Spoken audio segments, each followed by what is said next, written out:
Hello, everybody, and welcome back to the Somm TV podcast. My name is Jason Wise.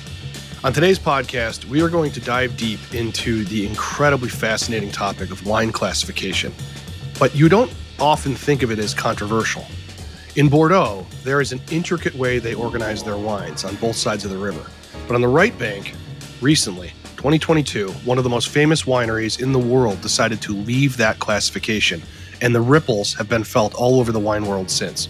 On today's podcast, I'm going to have Chateau Angelous's very own Yves de Launay tell the story of why they did it and what the fallout was. We're also going to drink a 2016 Chateau Angelous and talk about that wine. Before we get to that, I want to tell everybody our new Ghost film, Ghost of Napa Valley, which premiered to sold-out crowds in Napa Valley recently, is coming to Los Angeles and also to Somm TV. The tickets can be found at sommfilms.com. I'm going to be there with the cast. Smith Madrone Wines is going to be pouring at every screening, and it will be going to Somm TV October 11th. So if you're not a subscriber, make sure you subscribe at sommtv.com and grab your tickets at sommfilms.com to see me in Los Angeles.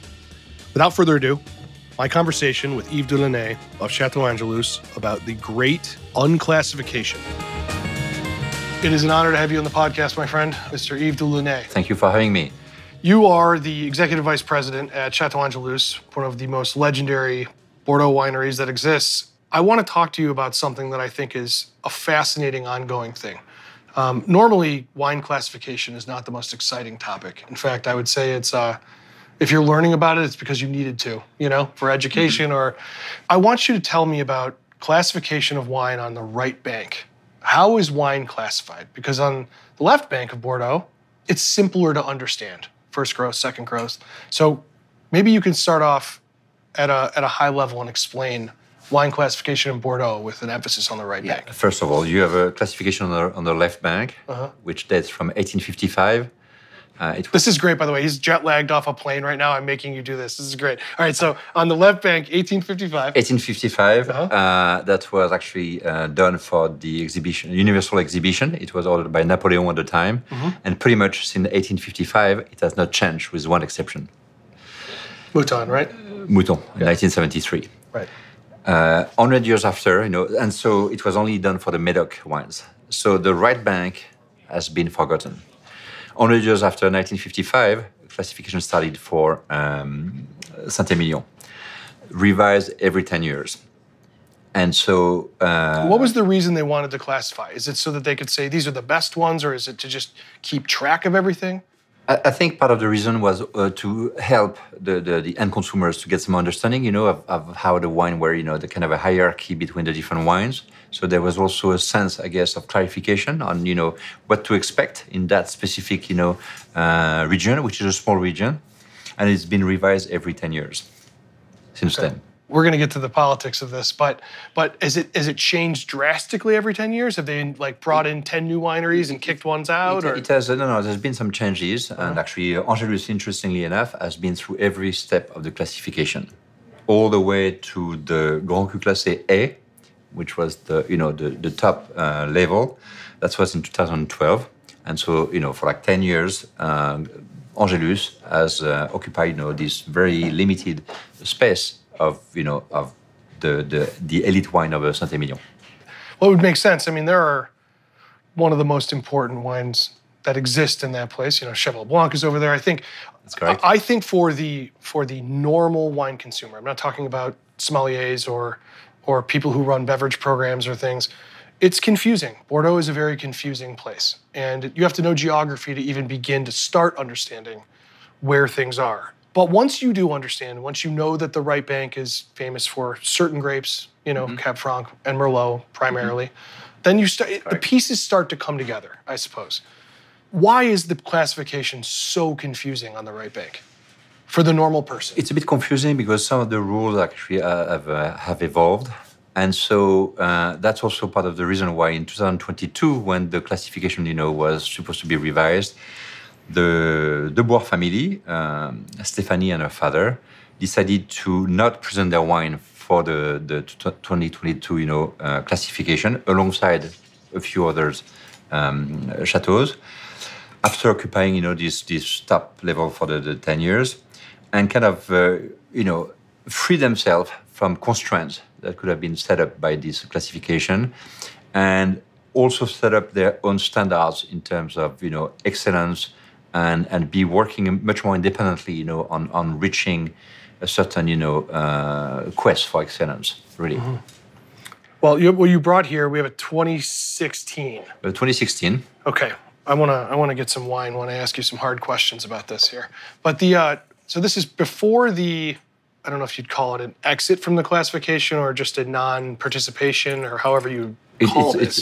I can call it exit because that's an exit, but it's really it's really freeing themselves from the classification and resetting up and work much more independently in terms of quality and what we are trying to achieve with our wines, based on our terroir, based on on all kinds of things. I remember reading about when this happened. I remember it being pretty controversial, meaning like this was a big thing. It was kind of like, what's going to happen?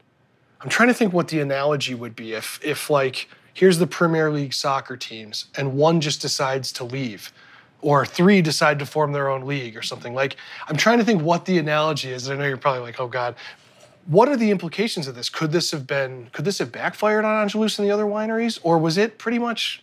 I don't think it did. First of all, we were not the only one. Right. So, when out of the four, Grand Cru Classé 3 exit the classification, obviously that's there's a signal sent there, and so it certainly didn't backlash, on the chateau. I mean, ultimately, Stéphanie and her father Hubert are making the best possible wine. Sure. That's what they're concentrating on. At the same time, they also developed a number of things. They expanded in hospitality, with hotels, with restaurants. Also, having a farm. So the name Angelus is really, shining more and more, with the same concept of excellence, art de vivre, and with the wine, with the food, with the hotel. Was it just antiquated the way they were doing it? It wasn't. There was criteria that were not necessarily, corresponding to what we feel should be the primary focus for the wines. Like what? They were outside of the wines, part of the facilities, the way you should receive your guests. There's a number of the part that was really dedicated strictly to the wine was becoming much more marginal in a way, or much smaller compared to what we feel it should be, Mm-hmm. And so that's part of the rationale and the decision that has been made at the time by Stéphanie, and in agreement with her father to exit the classification. Do you think they were nervous to make this decision, or was it like whatever happens? No, I think. Is the governing body powerful? I think it's there's a confidence in what Stéphanie, the family, has been trying to do for many years. Confidence in what what they are what they're looking at achieving, the vision they have, and the fact that they don't want any outside pressure to deviate from that goal that they have for their wines. Right.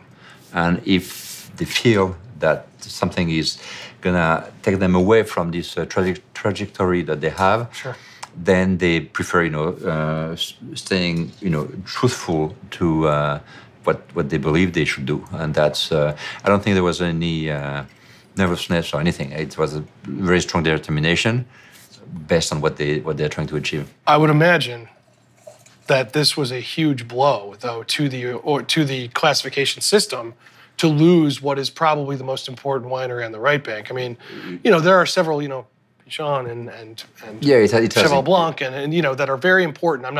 But you're losing. Yeah, that obviously has some impact. But it's the decision when you speak with Stéphanie that she does not regret, and our wine are continuing to search for this vintage after vintage, trying to push the boundaries and push the envelopes to produce better wines. And there's no regret around our...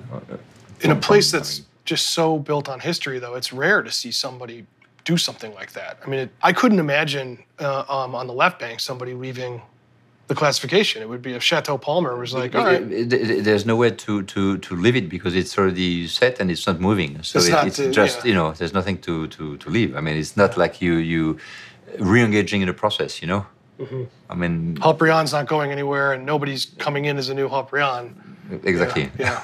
So would you want there to be a more systematic classification on the right bank that's similar, where it's you understand first growth, second growth, third growth, and it's kind of categorized, or no? Right now, it's not. I know this isn't up to you. I'm just curious. It's not an option right now. I think the left bank classification, which has been set up again in 1855, the way it was set up and was true at the time, true or not, actually, it doesn't matter, is not necessarily true today. I mean, you have some wines that have been pretty, low in the ranking, that today, for many different reasons, have improved tremendously their winemaking, and they don't deserve to have like a fifth rank. And I do think the market is recognizing that. I do think the consumer are recognizing that, and but it's so in a way it has the merit of existing, but it also has to be taken with a grain of salt because people who are interested, in trying to understand from the inside, realize that it's obviously far from being perfect, Sure. Well, I mean, any ranking system or review, or for the normal consumer, and I've seen this in my 12 or 15 years working in wine, is that they just want to know, where do I start? How do I begin to understand a place? I know I like this wine, so how do I know what other wines? That's the challenge, really, is to really give some keys for the end consumer who is not yet, into the region and getting to know really how it functions, to understand how to access it, to understand, why the left bank is different from the right bank, why within the, right bank, Pomerol has nothing to do with,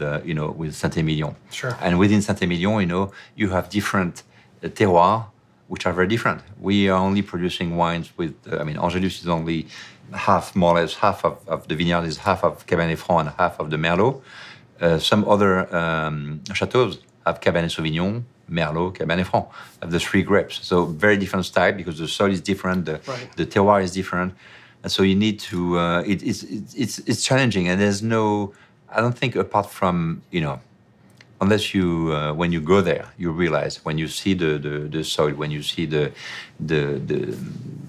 region and the exposition of the sun, then you realize why it can be different, But it's true that it's a bit difficult to apprehend, in theory, Yeah. I think. Well, so like this 2016, it says Premier Grand Cru Classe A. Yes. Which in itself is insanely confusing. But that being said, what does the bottle say now? Well, now actually the first vintage that has been released is 2022, so without the Grand Cru Classe A. And in fact, for that new milestone, after this cycle of 10 years, Stéphanie decided to do a very different presentation. And so the 2022 vintage, which we call each year as a name, which we call the Majestic, the Majestueux in French, has a different bottle. It doesn't have the traditional label. It actually is inspired by a bracelet that she received, which has, so it's inspired by high jewelry with mother of pearl, 24 gold carat. Really? And some kind of astral design on the bottle, just expressing, this new cycle that's starting, for the chateau. So, but you will have no mention, to answer your question, of classification. I mean, it's a bold step, honestly. It's a very bold step, I agree. But it also, again, it shows confidence, faith in what, you feel has to be done. And that's really the image of Stéphanie and her father, They're not letting themselves dictate some, ways of working by other conventions or criteria that they don't feel are necessarily the most important for them. What has happened since? Have more wineries decided not to present?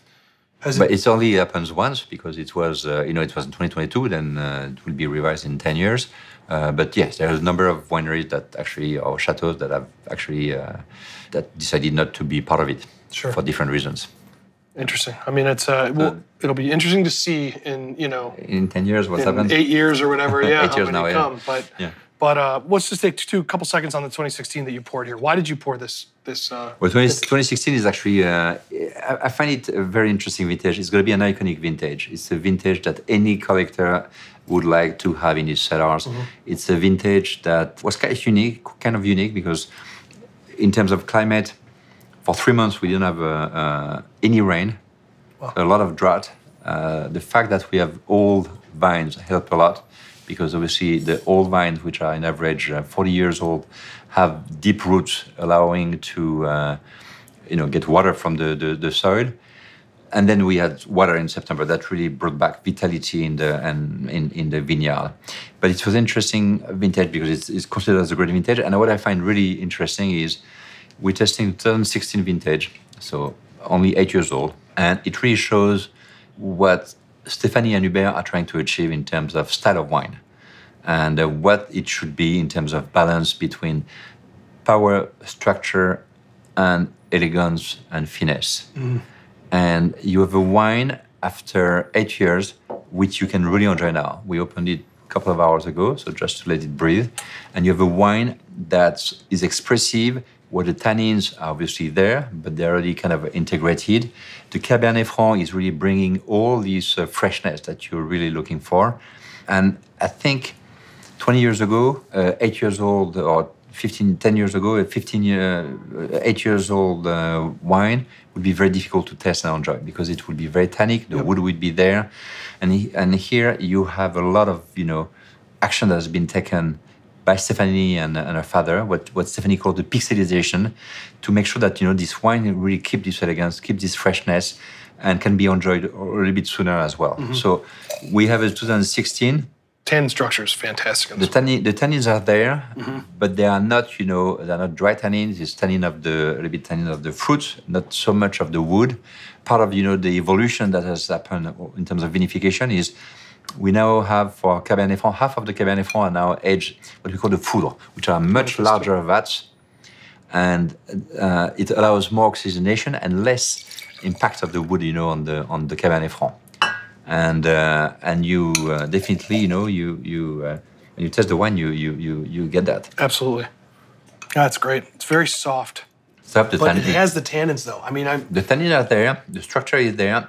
This wine, you revisit this wine it's perfectly okay to drink it now. Frankly, I think if you keep it, for another, age it for another 15 years, 10, 15, 20, 30, 40, 50 years.